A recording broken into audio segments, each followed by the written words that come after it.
शरद पवार यांच्या राष्ट्रवादीच्या प्रदेशाध्यक्षपदी आमदार शशिकांत शिंदे यांची निवड झालेली आहे। खरं तर साहेब तुमचं अभिनंदन। खूप मोठी जबाबदारी आहे, कारण बऱ्याच घडामोडी ज्या आहेत त्या काही दिवसामध्ये काही वर्षामध्ये घडलेल्या आहेत। कशा पद्धतीचं आता यापुढील आव्हान असणार आहे? मला खात्री होती की सातारचे पहिले पत्रकार सगळे चॅनलवाले मला कुठून तरी शोधून काढणार। अजून निर्णय झालेला नाही आहे।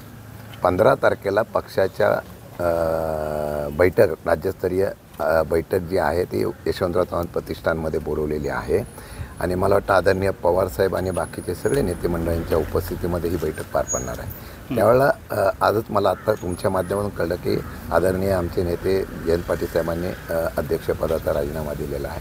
आता पुढची निवड प्रक्रिया ही 15 तारखेला होईल। त्यावेळेला जे नाव कोणाचं होईल अध्यक्ष म्हणून आदरणीय पवारसाहेब जाहीर करतील, मला वाटतं की ते नाव घेऊन नव्या जोमाने या सर्वांच्या नेतृत्वाखाली काम करण्याची भूमिका निश्चितपणाने चांगल्या प्रकारचा करण्याचा प्रयत्न करू।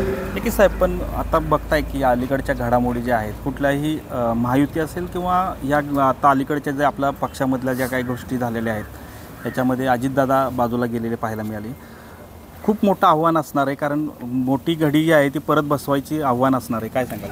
मला खरं सांगू का, सध्याचा आणि पूर्वीच्या राजकारणामध्ये बदल असा आहे की आत्ताच्या राजकारणामध्ये सत्तेचा वापर करून फोडातोडा यंत्रणा वापरून राजकारण करा अशा प्रकारची प्रक्रिया सुरू आहे। त्याला जर आपल्याला त्या पद्धतीने जो उत्तर द्यायचं झालं तो लोकांमध्ये जाऊन लोकांचाच असलेला उठाव हा त्याला एक कारण आहे। ज्यावेळेला लोक त्याप्रमाणे मानसिकतेने येतील की हा सरकारकडून आपल्याला फार अन्याय होता। आता एक उदाहरण देतो, आता अधिवेशन चालू आहे। आम्ही अवकाळी पावसाच्या माध्यमातून आम्ही सांगितलं शेतकऱ्यांसाठी आम्ही आता ओला दुष्काळ जाहीर करा, त्याचा अजून सरकार निर्णय घेतला नाही, काय नाही। निवडणुका आल्या की काहीतरी निर्णय जाहीर करायचे, हे खरं म्हटलं तर लोकांमध्ये गेलं पाहिजे, लोकांना सांगितलं पाहिजे। जन आंदोलन उभी केली आणि प्रखरतेने एक स्ट्रॉंग विरोधक म्हणून जर ते आपण उभं करण्याचा प्रयत्न झाला तर लोकांमध्ये 100% तरुणांची बेरोजगारी अनेक प्रश्न आहेत की त्या प्रत्येक प्रश्नाला हात घातला तर मला वाटतं की चांगल्या प्रकारचा निकाल येईल आणि येणारा स्थानिक स्वराज्य संस्था असतील किंवा काय मनाच्या लोकांच्या आतमध्ये जी नाराजगी आहे ती 100% महाराष्ट्र हा अपवादच आहे। महाराष्ट्रामध्ये कधी अशा प्रकारचं भूमिका महाराष्ट्र ज्यावेळेला घेतो त्यावेळेला इतिहास घडतो।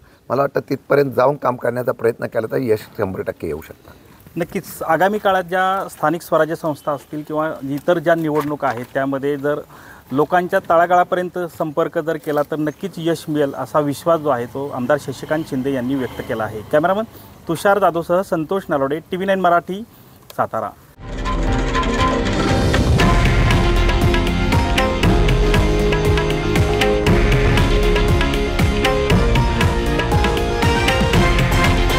हे आहे देशातील नंबर 1 न्यूज नेटवर्क आणि आपण पाहत आहात TV9 मराठी, एकमेव।